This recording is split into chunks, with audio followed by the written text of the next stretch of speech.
hello and welcome, and welcome to our guest, Dr. Tracy Vaillancourt. So, as you can see, in our little flyer here, she's on the Canada Research Chair in Children's Mental Health and Violence Prevention.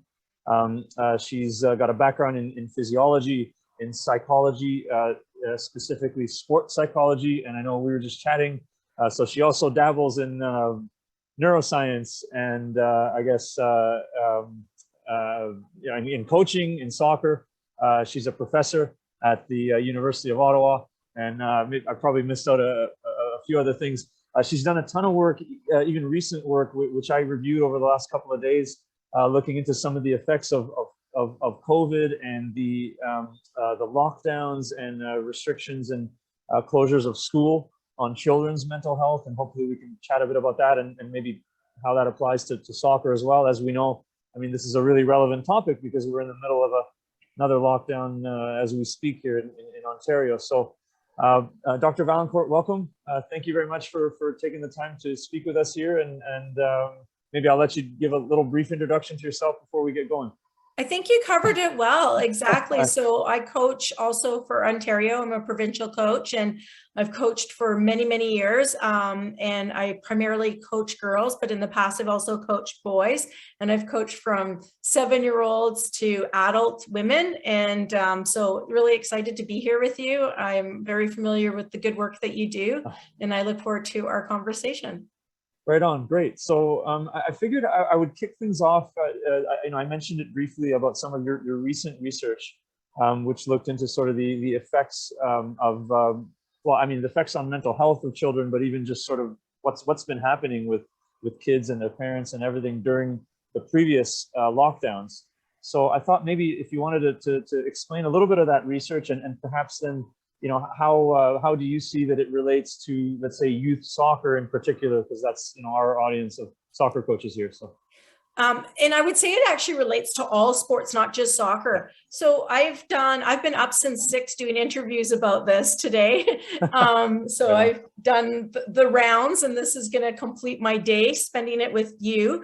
But basically what we know from writing a really comprehensive report on children in schools for the Royal Society of Canada, and I'm chairing their COVID-19 task force. So I'm privileged of working with the best scientists in Canada from all different walks of science and life. So we wrote this comprehensive report, and I'm now updating it for another publication, and the data are showing really poor outcomes for kids. So we can look at every domain of functioning. So I'll focus on mental health first. They're more depressed and they're more anxious than they were before the pandemic. And before the pandemic, it was a crisis. So we had 1 in 5 Canadian children meeting diagnostic criteria for mental disorder. Since the pandemic, we've seen increases also in eating disorders. Eating disorders are off the charts in terms of the prevalence rates right now. We've never seen this many rates. So new diagnoses and remissions. And we're seeing more difficulties with loneliness, self-esteem, all of that makes sense, right? They're alone a lot of times and socially isolated. It's affecting their academic achievement. So there's a learning loss. And the unfortunate thing about the learning loss and the mental health issues is that kids that were vulnerable before the pandemic are becoming even more vulnerable. So you're seeing an even bigger achievement gap. And then when we think about physical health, we've never had kids be more sedentary. So they're on screens more than they should be. They're not moving around. This has an effect on mental health. This has an effect on academic achievement. Richard, you have a background in physiology. So when I say that exercise improves neurogenesis and angiogenesis, you know exactly what I'm saying. And for those who don't have a background, what we're saying is that the connections in the brain just aren't as quick and they're not as rich. And, so that obviously is going to affect learning. We know that one of the best things to protect teenagers from depression is physical activity. And we just shut down soccer again for a month.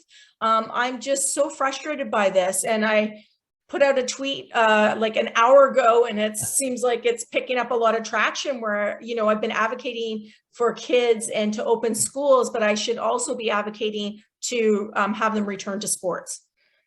And I will be, by the way. I've done it Great. in the past, and I'll pick up that thread now. Well, yeah, that's awesome. Thank you so much, of course, for your work and bringing attention, to this this problem. And I mean, it's funny. I had on my list of like things I wanted to ask you about was, what are your recommendations for sport? And it sounds like it's pretty clear. Like there's so much evidence, scientific evidence from a variety of fields, as you talked about, whether it's let's say mental health, even just neuroscience, physiology, just kids' physical health, and the connections between those. So much evidence in support of the argument to reopen school and to reopen sport. And I guess maybe does it make sense at all? To keep schools and sports closed? Is there any, like even just playing devil's advocate, is there any reason now, after 2 years into this thing, maybe we don't want to go down that hole too much in this conversation, but like, what's the counter argument? Like, what's the purpose of locking down again? Yeah. Well, the purpose is to reduce the spread of the virus, right? Which is very, very contagious right now. I've never known so many people who have COVID. Yeah. Many of my students have COVID. Many of the kids that I coach have COVID. It's incredible how present Omicron is right now in the community. So I do agree with school closures at this point and sports closure at this point, but I don't want it to be long, because honestly, like, it's just taken off too great. And when it's not going to affect kids, but kids are going to be attached to adults who may be more vulnerable. And it might actually affect a few kids, but in general, we're worried about protecting society on a whole. But our past closures have not made sense to me. And so what I think happened is that we had a panic. We were not prepared for this pandemic. And so we just kind of were shooting in the dark and hoping that we were going to hit something on our attempts. And looking back at what we've done is just appalling, because we cause so much harm to kids. Yeah, and it's almost as if you could make the argument that all of the negative effects of the lockdowns and closures of sports and school and everything perhaps could even outweigh the negative effects that we would have seen if we had reopened earlier, and whether that's infections and even death. I mean, I hate to say it that way, but it's, if you've got depression, and that can lead to suicide, and other even long-term problems as well, long-term health problems that maybe cut short people's lives as well. So again, it's hard to quantify maybe, but yeah. And that's the thing, is that like, we're always making a risk benefit analysis, right? Yeah. And so, but when it comes to kids, what we tend to think, and when I say kids, everybody's a kid to me who's under 18.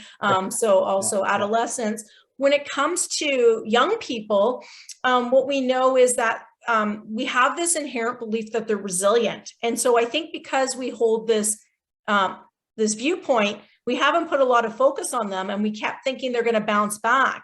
But we might be on the cusp of a generational catastrophe, because we are wrong in thinking that all kids are resilient. Some kids will be resilient, but a lot of them won't. And the ones who were vulnerable before the pandemic will continue to be vulnerable and may not recover.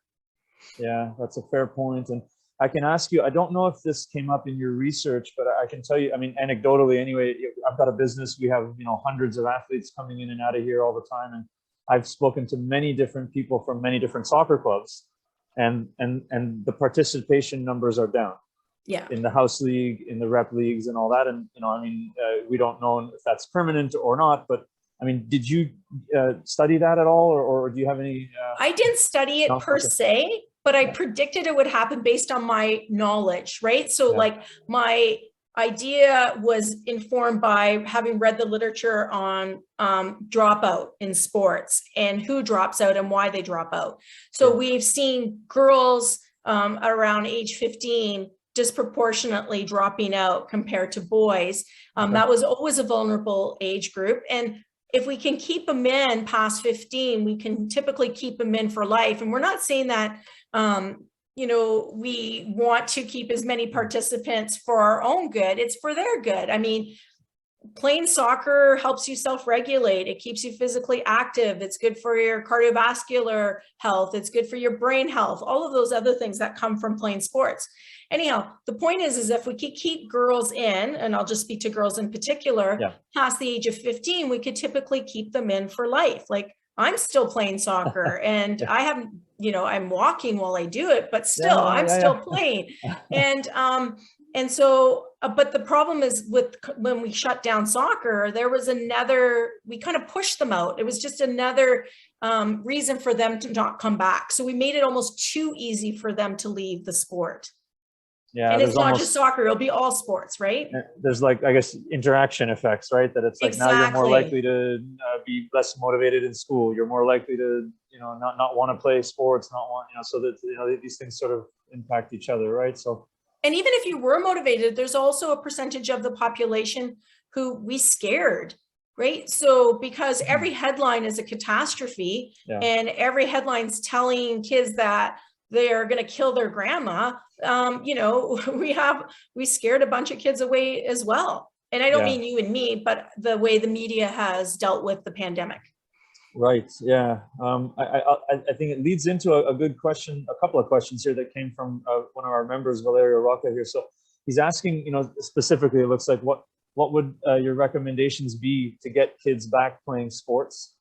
Now he's asking a follow-up, which is, you know, he says your recommendations for a coach now to keep their players engaged during the lockdown. So I don't know if you have maybe something more specific. I know you had some recommendations from your research, but So I think in terms of getting them back to sports as quickly as possible and back to school is we need to increase vaccination rates. So our vaccination rates are good for adults, pretty good. They're not great, like they're not perfect, but they're pretty good. But for kids, they're not good enough. So we're hovering at around 50%, and it needs to be at 80, 90%. So if you have a child who's between the age of 5 and 18, get them vaccinated. And if they're eligible, I know that group's not eligible just yet for a booster, but as soon as they're eligible, make sure they're getting their booster. So we need to vaccinate our way out of this in some ways. And then the other thing too is that I think coaches need to back off of the Zoom thing. And I know that here we're on Zoom. You need to understand that there'll be some kids that are going to enjoy it, but they're the ones that are already looking at YouTube videos and doing it themselves and that sort of thing. I think we should take the pressure off of them of putting another online component to their life right now. Just let them have these 2 weeks. If by the 17th we're not back in schools, I suspect we might not be, but if we're not, then you can take it up, and don't take it up too much because they really are burnt out. They already know what this looks like. They're dreading what this is going to look like. And let's take some of the pressure off of them. It's good advice. And it's interesting because this was my opinion, and then what happened, I mean, with the pandemic with us, just because in my facility, we've got these fancy treadmills. And so people that are coming to us, usually they were coming because they wanted to train with our equipment and technology. And so we kind of tried to do a few things on Zoom. Nobody wanted it. And that made me realize that, well, you know, okay, I get that everybody wants to train online because that's the only thing we could do. But at the same time, I'm not so sure how many of the athletes truly wanted to do it or enjoyed it. I don't know. I mean, it's hard to say, you know. And the thing is, we're talking about like on average, okay, there's always going to be exceptions. And I find it frustrating when people always point out the exceptions. We're not talking about the exceptions. There are going to be some that love it. I have colleagues who never want to go back physically to work. They could do a Zoom meeting after a Zoom meeting and they'll be fine. But on average, kids have a fundamental, well, that one wouldn't be on average. All kids have a fundamental need to belong.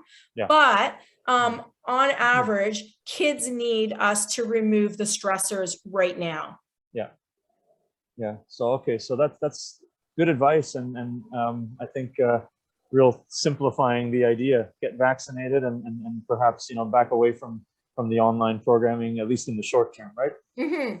Great. So I guess, you know, I know it's maybe too early to tell, but I was just, again, taking notes, reviewing some of your work just about COVID. And can you speak at all about any potential long-term implications, and specifically, let's say, regarding soccer? So the long-term implications are enormous. We may lose a generation of players, and that will rob us of potentially the next Alphonso Davies or Christine Sinclair or Quinn, right? So that would be a tragedy in and of itself, and all the other things that come from playing a sport, as we mentioned, the benefits, their cardiovascular benefits, the mental health benefits, the brain-based benefits, all of those things, the leadership benefits that come from playing a sport. And then also too, like we know that rates of obesity are increasing because sedentary behaviors increased. All of that also is problematic. You probably have worked with people who are coming back from injury. It's really hard at the beginning, and it's invalidating in a lot of ways. So if you have kids that are less fit and maybe carrying a few extra pounds, it's going to make them feel less successful at what they're doing. And that may then have them shy away from the sport. Like there's so many things, like I can't, as soon as I pick at a thread, the whole thing falls apart, right? Yeah. We did a lot of, like in the coaching courses and stuff, I talk a lot about training load and about how it's like, okay, so you might have, 2-3 years ago, there was an off season and people would come back in January, they might be out of shape and they might even have gained some weight and all that, but it's not like they've been away from soccer for 6 months or 4 months and so the way that all these return to play guidelines were set up, I think there wasn't enough attention paid to it, and then everyone got hurt and everyone started having to manage now injuries on top of all the mental health issues. Now there's physical issues, and so it's really I started running a few weeks ago, and the first few runs I was thinking I was going to die, and I mean, honestly, I never thought I could get to where I'm at today. And I'm not even to where I was 3 years ago. And it takes a certain mindset to persist, right? And I'm not saying I always have that mindset, but this from the work that you do. It's very, very hard to come back from these breaks. And as you said, perhaps, you being an experienced coach and a scientist, you're probably a little bit more resilient than a 13-year-old female player that's just gone through all of these changes. And so that they don't have that same resiliency. So if they experience some setbacks from return to play, maybe that's it. Maybe they just say, I don't want to do this anymore. And if we think about also, so we're talking about all soccer players, but let's just talk about the elite players for a second, the high performance players. They're competing for positions against a world that isn't all shut down like we are. Right. So I was just in Norway, Finland, Sweden, and Denmark, and those kids have been playing all along and haven't taken a break. And so I think about my daughter who's just going into university this fall, and that cohort, that 2004 cohort, they've been shut down for the last 3 years. They don't have video to show coaches to get scholarships. They may not be as sharp as the kids from BC who've been playing. They may not be as sharp as the kids from Sweden who haven't stopped playing. And these are their direct comparators in the sport, right? When you get to high performance. So they'll fall behind, and perhaps they're going to have some missed opportunities even at those levels too. Exactly. That's a great point. Just maybe the last, I see a question here from Ryan Penkarski, and it's I guess relevant more to, let's say, when we go back to training. Is there a benefit to the phase 1 training where players, coaches, everyone is 6 feet apart? So it's, let's say training socially distanced, not full soccer, obviously, with contact and all that. Is there a benefit to that, or does it make sense maybe just to go back into? I think that, I don't know. And the reason being is that Omicron's behaving a little bit differently than we had in the past with the other variants. And so I think we need to see how contagious it is outdoors or with the spacing that we have in soccer, that sort of thing. I do know that we can't just jump into the deep end in a sense, right? So think about this from a sports physiology perspective. We need to be mindful of the fact that they're sitting again. And so we're going to have to build the base on endurance and the like, so we can avoid sports injuries. Yeah, I agree. And Ryan, I'll just add to that, in the end, you lose fitness fairly quickly, unfortunately, and it takes I don't know, 3 or 4 times the amount of time that it takes to lose it to gain it back. Yeah. So perhaps whether it's socially distanced, whether it's more running exercises and passing exercises, you do get the benefit if you do that of minimizing the spread, and you also get the benefit of, as you said, having more time to increase load a little bit more gradually, and so players don't get hurt and they can build back their fitness. So I'm not opposed to it. So, but can I add to that too? I would say the same thing for education. Like our first priority should be their social emotional well-being and mental health, and then we can get to reading, writing, and arithmetic after we know they're okay. Yeah. So, and I did see, I guess a common thread both with education and sports and some of the recommendations from your research is, for sure, get vaccinated, prioritize the educators and everybody and the students in the vaccine rollout, and open as soon as possible. And obviously that allows us to put a priority on mental health, for sure. So maybe if we can switch gears away from COVID a bit. So yeah, for sure.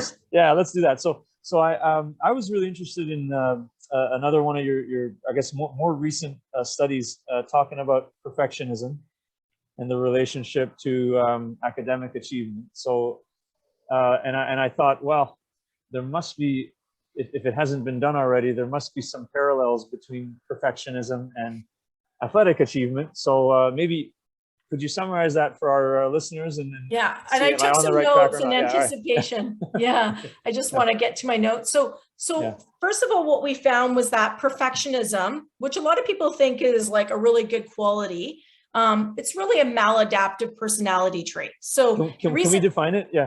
So the reason people first of all think that is because they're confusing it with conscientiousness. So when we're talking about perfectionism, we're talking about high self-imposed standards, and the person evaluates their ability to meet those erroneous high standards. So they either meet the standard or they don't, but the standard is so high. So in the context of schools is, if I don't get an A+, I failed. In the context of sports is, if I don't start for the provincial team, I'm a failure, right? And the person often evaluates themselves vis-a-vis the attainment of others and also themselves. So there's different types of perfectionism. There could be the one that you impose it on yourself, or there's the one where you think others are imposing it upon you. So perfectionism is terrible for children. And the reason being is because of the cognitive attribution biases that come with it. Okay. So it's the same cognitive attribution biases that we see with people who are depressed, by the way.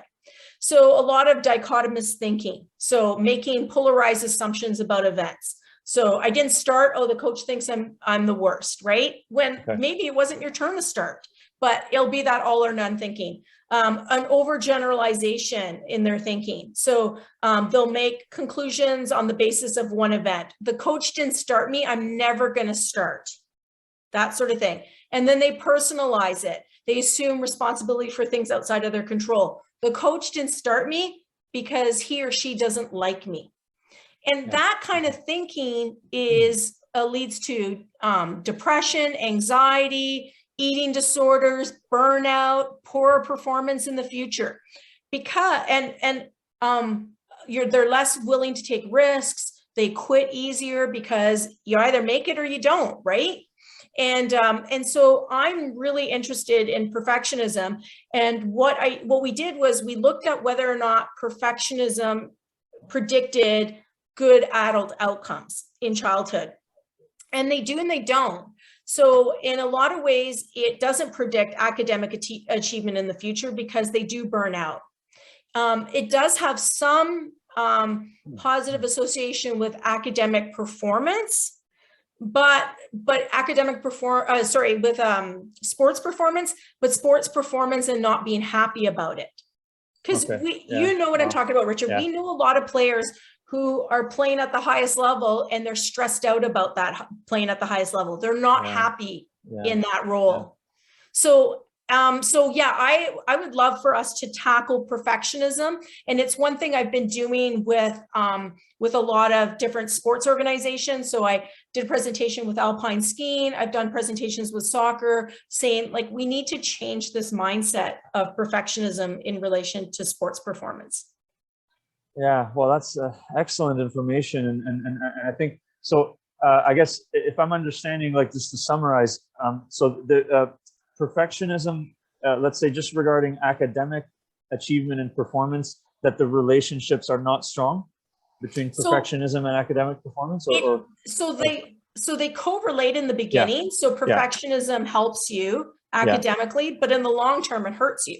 So the idea is, that you get a short-term improvement, and perhaps the reason that performance then would drop off and those relationships don't hold over the long term is because of all of these other effects on mental health, right? Yeah, and you can't sustain it because you're always in a state of panic, in a state of critical self-evaluation, and that stress is bad for your brain. And that way of thinking is not the mindset of somebody who's resilient. So all of those things makes it quite problematic in the future, which is why we see it coupling with anxiety, depression, eating disorders, burnout, and the like. Right. Does that make sense? That totally makes sense. And I would say, so then could we also say that the relationship is similar then between perfectionism and sports performance? You might expect to see short-term improvements, making a team, making a higher level, whatever, getting a scholarship, whatever it is, and then long-term similar negative effects, correct? And it's interesting because I see this all the time. So I'll give you an example in the context of soccer. Yeah. So where kids are working hard to make the OPDL team. And if they make the OPDL team, they're going to be happy. And then they make the OPDL team and they're not happy because now they need to start. Okay. And then they're starting, but they're still not happy because now they need to make the provincial team. Yeah. And then they make the provincial team, but they're still not happy because now they need to start and they need to make a national camp and they need to be invited into Rex. And then they need to be a consistent starter in their youth program. And then they need to have a full scholarship to a university. And all of these things are really difficult to obtain and to maintain. And then because of this all or nothing thinking, if it's not achieved at 15, then it's like, it's never going to be achieved. But being the best at 15 doesn't get you a gold medal in the Olympics. Being the best at 25 does. Yeah. So if we could just pace ourselves and be smarter about this and to recognize that everybody has strengths and everybody has weaknesses and that we should be working towards like performance and not outcome, I think then we'd have healthier children and more resilient children, and we would retain athletes more.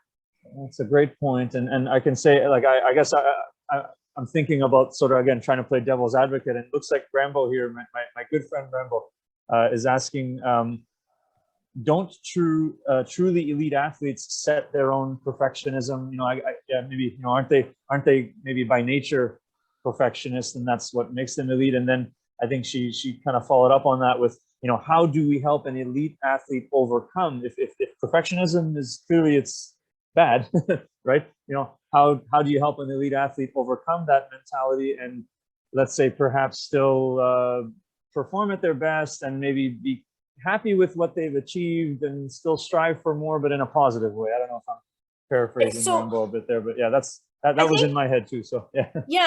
I do think that perfectionism is overly represented in the high performance stream.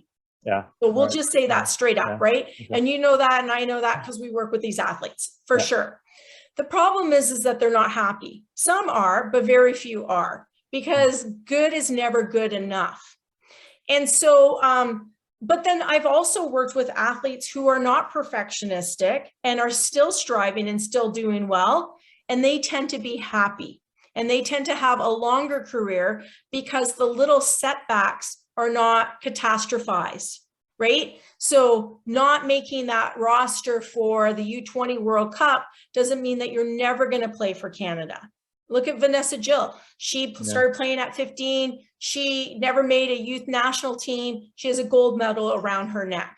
So there are many different ways to get to the top, But my worry is that there's an over focus on perfectionism. And it's not just so there's an overrepresentation with high performance athletes, but I find that I see it with all athletes. Yeah. And then there's also this intolerance for discomfort that comes from it. And so they're not able to be adaptive and flexible. All of those things are going to help you. So if you could just decide what your goal is. So my goal is to play for Canada, right? That's very unlikely. It's a long shot, but let's say for women, that's what they want, to play for Canada. Instead of always making social comparisons, and instead of always expecting to be perfect on every occasion, I worked on the gaps in my game, and I showed myself self-compassion. I'm less likely to burn out. I'm more likely to be resilient. I'm more likely to persist in the face of adversity. So that building resiliency will actually come from a shift away from perfectionism. Yeah, so we need to change that mindset, right? Yeah, for sure. Right. So Melanie has made more of a comment than a question, but maybe if you want to comment on it, as coaches have to facilitate the culture. We review, we reflect, we move forward, and perhaps this is kind of a good summary of, what does it mean to focus on performance rather than outcomes. Yeah. And we all know of Dweck's work on growth mindset, right? And it's funny because there's not as much evidence for the growth mindset when you look at it in a meta-analysis. But I think the reason it resonates with coaches so much is because it has good face validity. It sounds right. It makes sense, right? Yeah. But I mean, the thing is that coaches need to be the prefrontal cortex of their young athletes, a surrogate prefrontal cortex of their young athletes. And what the they voice also of reason. They need to be the voice of reason. And then they also need to be the therapist for these athletes. They need to be doing cognitive behavioral therapy. And they're doing it without knowing that they're doing it. So cognitive behavioral therapy, which is the gold standard for treating mental health issues, really is about resetting this inappropriate or misguided attributions, right? Where it's all or none. If I fail once, I'm always going to fail. It's about reorganizing it. So if you're a coach and you focus on performance indicators over results, you're guiding your players into seeing the world that way, which is a good way. I mean, there are times when you need to win, but you don't need to win at 14, right? If you win the World Cup, you do need to win. That's how you advance. That's how you pay the bills. But at 14, that's not. So I just felt like if we build a resiliency foundation and a better mindset foundation, then when they get to the place where the podium counts, they've got it all. They're ready to perform.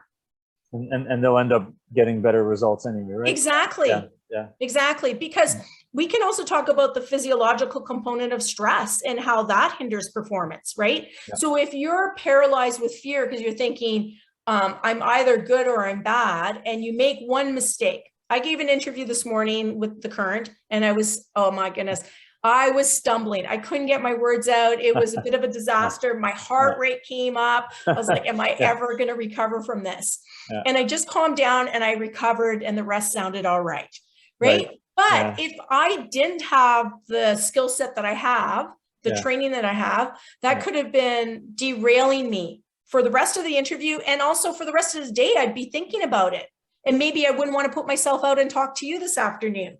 Wow. So all this to say, we need to have this type of this type of mindset's the way to go, I think. Great. Yeah. Well, I don't just think, I know there's evidence to support you know it. Yeah. There's a good body. Anyhow, so my point about the stress. So if your cortisol comes up, right, because your stress response system's there, and then of course it attaches itself to where the glucocorticoid receptor sites are, which is your prefrontal cortex and your hippocampus, the places of the brain you absolutely need for sports performance and decision making and quick decisions and that sort of thing. And now you've just flooded your brain with the worst hormone that is needed at that time. So the likelihood of making another mistake goes up. Exactly. Yeah, yeah. Exactly. Yeah, So, so like that's it's yeah, like then it becomes a self-fulfilling prophecy, and yeah, then you now just reinforce that erroneous thinking. yeah, which is, oh well, yeah, I made that mistake because I'm not a good player and I'm not good enough to be here Exactly. and I'm not, yeah, Instead of yeah, recognizing there's a biological component to this. yeah. Well, that's great information there. Very, very, very relevant to what Have we we're lost doing all now. of the listeners? No, I don't think so. No, no, no, no, no. They know all about the prefrontal cortex. No, So I now, didn't mean that way. I meant the boredom, and then they all oh, left. yeah. Well, no, not yet. No, we're still good. Okay. I see John has actually asked, and maybe because we haven't spoken about this, and it's an important topic. In your research and maybe even in your experience too as a coach and all that, how much of a factor are the parents? Because we've spoken about what athletes need to do. I think we've spoken about what coaches need to do, but we haven't talked about parents yet. And I'm sure they do play a pretty significant role, don't they?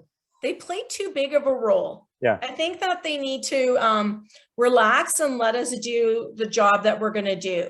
It's funny because in the past, I found sometimes teachers challenging when they watch my sessions, and because they're professionals at teaching children, and I've had a lot of them come back to me and say sorry, because now that they've got parents in the classroom all the time watching their Zoom lessons, they realize how many different ways there are to coach kids and teach kids, right?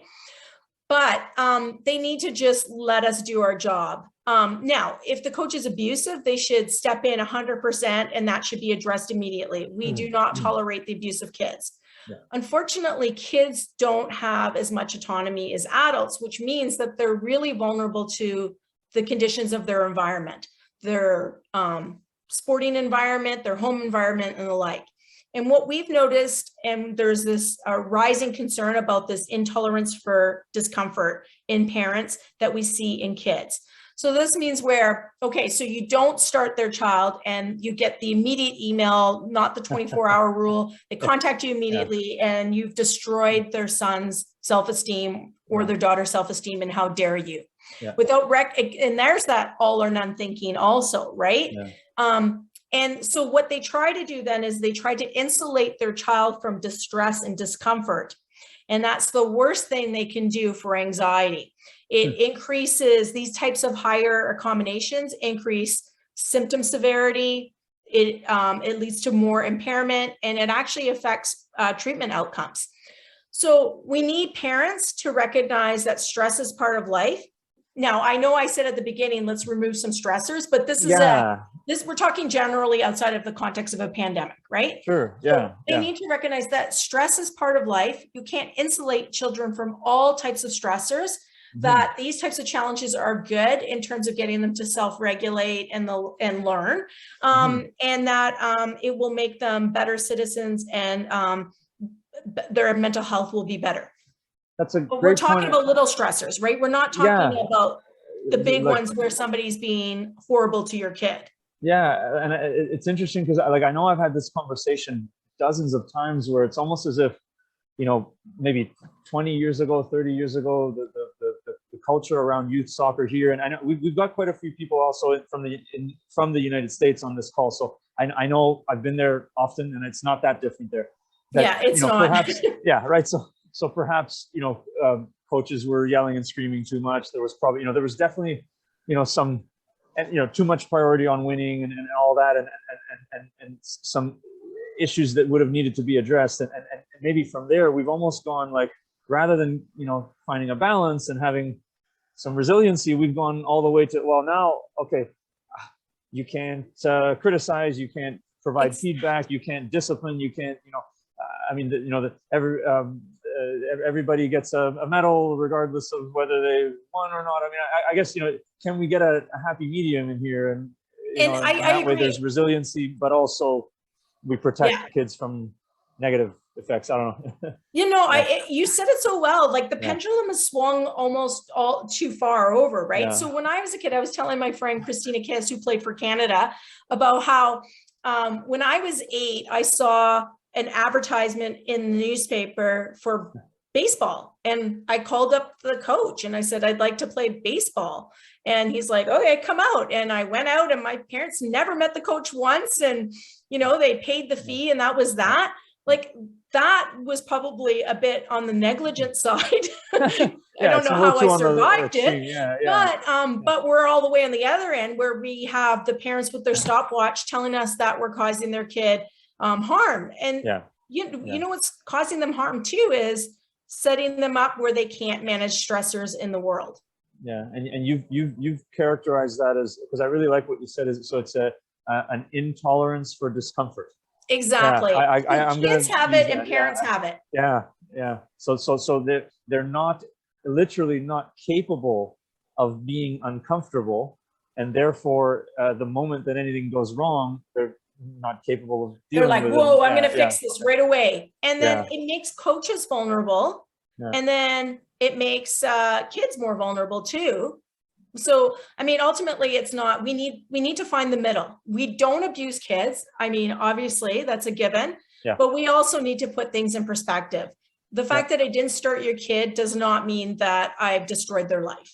Yeah, and I mean, I know I've spoken to people about this, even from the sports science side of things, that, you know, I'm old enough to have remembered preseason in university back in the day was 2 or 3 practices a day, and it was kind of like survival of the fittest, and the loads were clearly too high, and, you know, lots of people got hurt and had everything, dehydration, and it wasn't good. But again, we've gone from that to now, the moment that somebody is feeling you know, a little bit of soreness, all of a sudden it's, oh no, they can't train, they've reached their threshold, and, you know, perhaps are we even not preparing players for the high physical demands of international competition? You know, I'm a little concerned about that, even on the physical side. Have we gone too far the other way with that? But yeah, anyway. Yeah, so I'll add to this though. So one thing I do think coaches need to be is more transparent with their decision making, because that does decrease anxiety and that does improve performance. It's okay to say, hey, Richard, I'm not going to start you on Wednesday because. But don't give them a line where, you know, if you just keep trying harder, I'm going to get you out there, because it depends on the league, right? But if you're talking high performance, at the end of the day, we're putting out our best players. So I do think that that helps. So anxiety is reduced when we have better predictability. And I do think that we should talk to kids. And again, I mean, adolescents when I say kids, and we should explain our decision making, not every decision. Like today I decided we're going to use the blue pennies because, no, I'm not talking like that. I'm talking about big decisions. So if you've been a consistent starter and you're no longer starting, I owe it to you to tell you why. Why? Yeah. Right? That's kind. Being transparent is kind. Right. Yeah. And that obviously increases predictability, because now, now you're not, you have no uncertainty, because and that trust. uncertainty. And trust. Yeah. Okay, good. Well, that's again, really great information. And I guess there was one other, you know, of your more recent studies.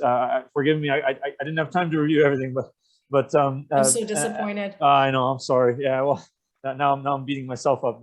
But and you were speaking about sort of the relationship between empathetic concern and perspective taking.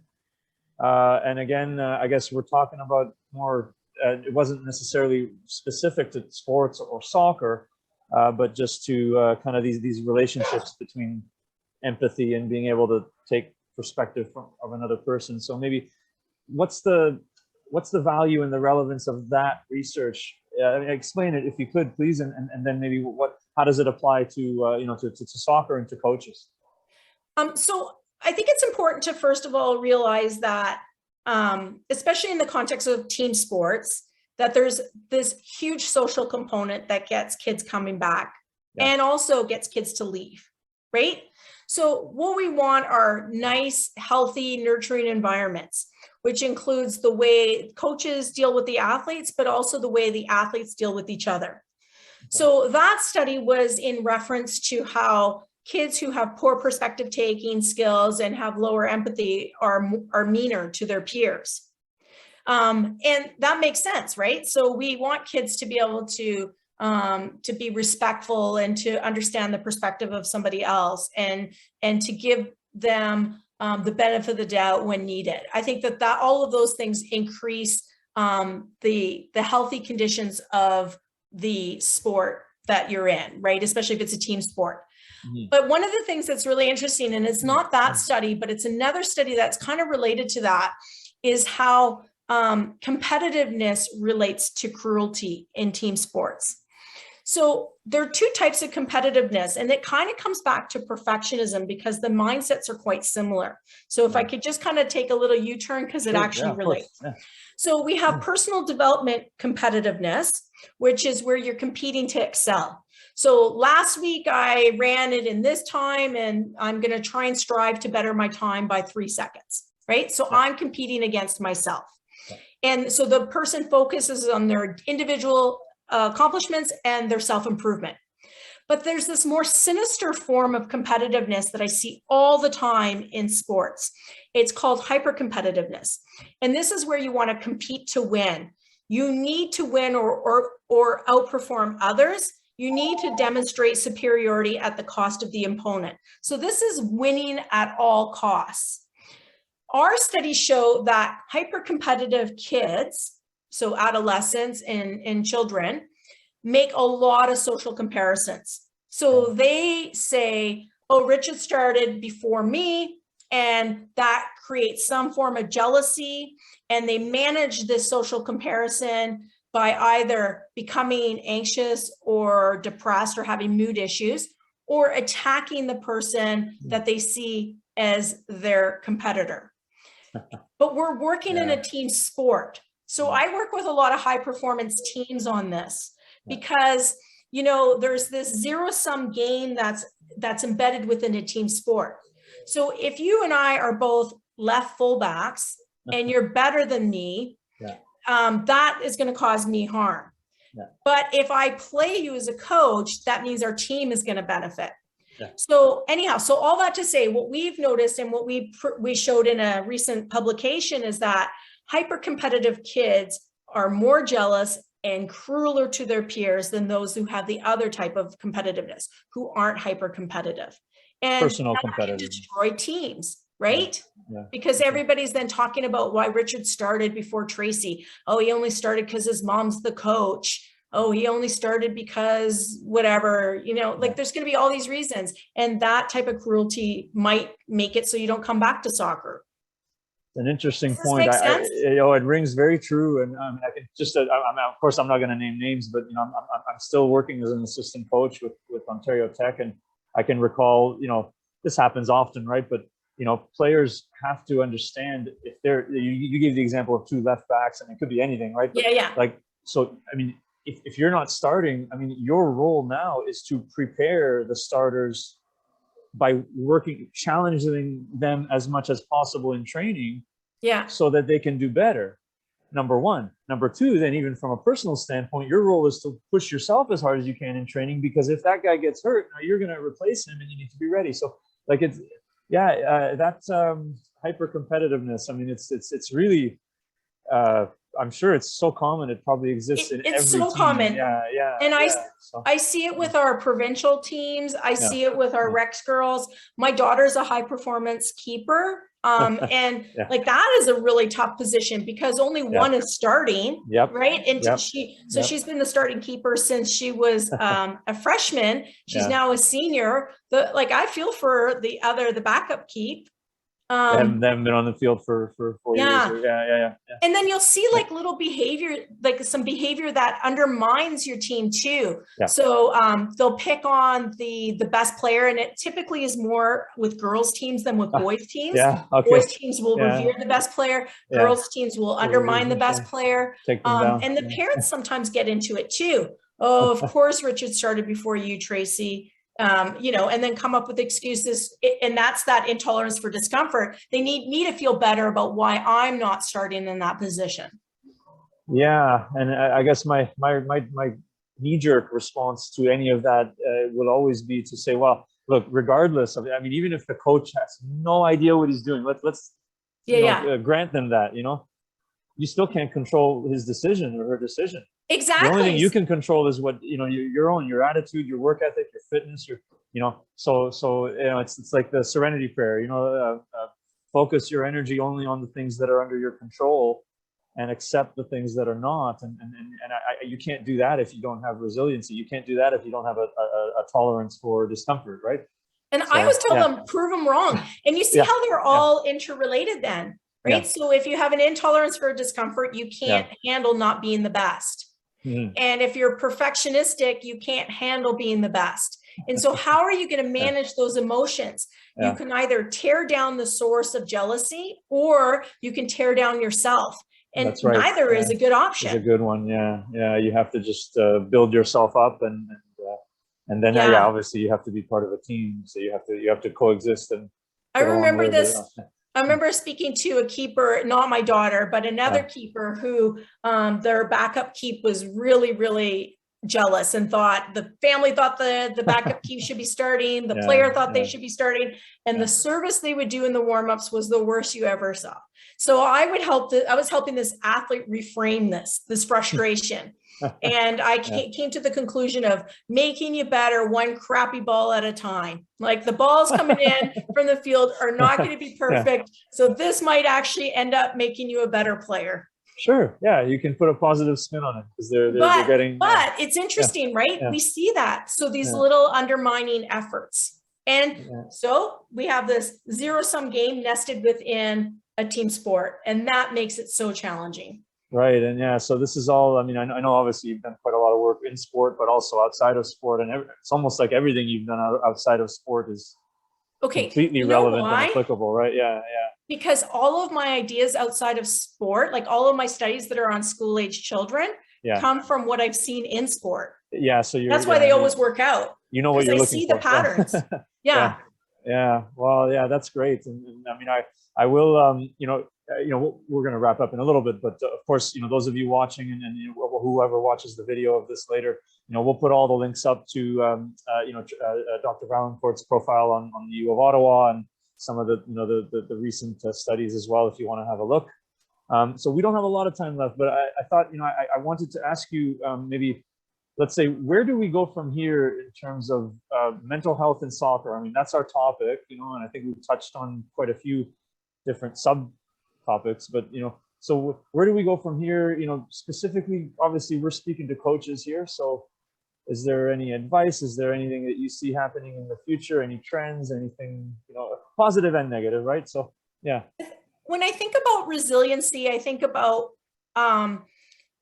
like factors that increase it, right? So we know that 1 in 5 Canadian children and American children, because you mentioned you had some American coaches, the prevalence rates are the same, have mental health difficulties. And a lot of them, a lot of other ones have challenges in this domain as well. So we need to obviously increase their resiliency. And a good way to do that is to have good relationships with your athletes that are appropriate. So we need to have caring environments, but we also have to have a lot of standards. Like can't just be all caring with no standards. So don't abandon your standard, but also keep in mind you should be compassionate and warm and that sort of thing. But also take care of the peer relationships because they matter for to the mental health of your athletes. So I would argue those two things need to be in place. And then the third thing would be to change their mindset on the topics that we spoke about today, about perfectionism, always challenge that, challenge the hyper-competitiveness, have them understand that, stress is part of life, that these discomforts for today will make them better in the future. Provided, again, the stressor is not so enormous, because we don't expect kids to be, the environments that we grew up in playing sports are not the environments I want my children in today. Yeah, great point. And as you're speaking, I'm thinking about Anti-Fragile. I don't know that. Nassim Taleb. No. He's the guy that wrote The Black Swan. Oh. Yeah, I don't. Like I've seen the movie The Black Swan. So please tell me. So Anti-Fragile is just the concept of like he uses analogies even in like physiology, for example. If we think of ourselves as too fragile, then we're not resilient and we don't have tolerance for discomfort, right? But we're actually more resilient and less fragile than we think. And he uses an example of, let's say, a bone, even when it fractures, for example, then a callus forms. And that callus, in response to a fracture, makes a bone much less likely to break again.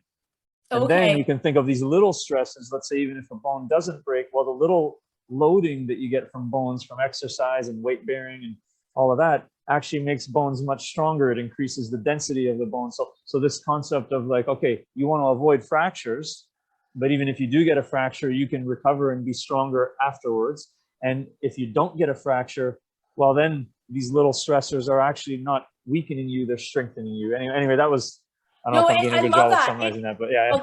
Yeah, I'll tie that into anxiety as one example. So one of the worst things you could do for anxiety is distraction and avoidance, right? Because in a sense, now you just rewarded the avoidance pathway, which will then lead you to avoid again in the future. Yeah. And then you'll keep then avoiding stressors to the point where now you're not even meeting the demands of the day. And now you become weaker, right? So exactly. So now you're more vulnerable if something does happen. Yeah, exactly. But in summary, kids are really stressed out right now. So we need to remove some of their stressors, but in general, they can tolerate some for sure. Great. Okay. Well, it's just about 3 o'clock. I know you've had a busy day and a lot of podcasts and conversations. So maybe I can type in the chat if any of the listeners here would like to contact you, get a hold of you, see. I mean, can they find you on social media? Let's say. So if they tweet, like they can DM me on Twitter, and it's just Vaillancourt, my last name _doctor. And I'm happy to hear from coaches. I'm always happy to hear from coaches. So VAILL. Do you want me to put it in? Oh yeah. Can you type it in the chat? Is that all right? Yeah. I don't mind at all. That'd be great. Maybe I'll spell it right. Yeah. Now I need to find the underscore. Well, there's a lot of pressure here. Uh-oh. Yeah. Clock is ticking. Okay. Next to your plus sign. There. And then obviously the @ yeah. That's number 2. Yeah. Yeah. Okay. It's so nice to speak with you, Richard. You did a great job moderating. I really enjoyed myself. Thank you. Oh, you're welcome. Thank you so much. And I'll just end it off just to our listeners and everybody watching. Please help us, support us. To continue doing what we're doing. As you know, we're just a volunteer organization. Would love to continue to bring on guests of the caliber of Dr. Vaillancourt. She's one of the, not just in Canada, but one of the world's leading authorities on the stuff that we've been talking about, mental health, and it's so important. And we want to keep doing what we're doing. Help us. If you're not a member yet, consider becoming a member. Tell your colleagues. If you're a TD or club administrator, tell your coaching friends and colleagues and the others that work with you, and help us to grow and continue to do what we do. Thank you so much again, Dr. Vaillancourt, and I probably see you at some point on a field soon. I hope so. I really do. All right, great. Okay, have a good day. You too. Bye. Bye, everybody. Bye.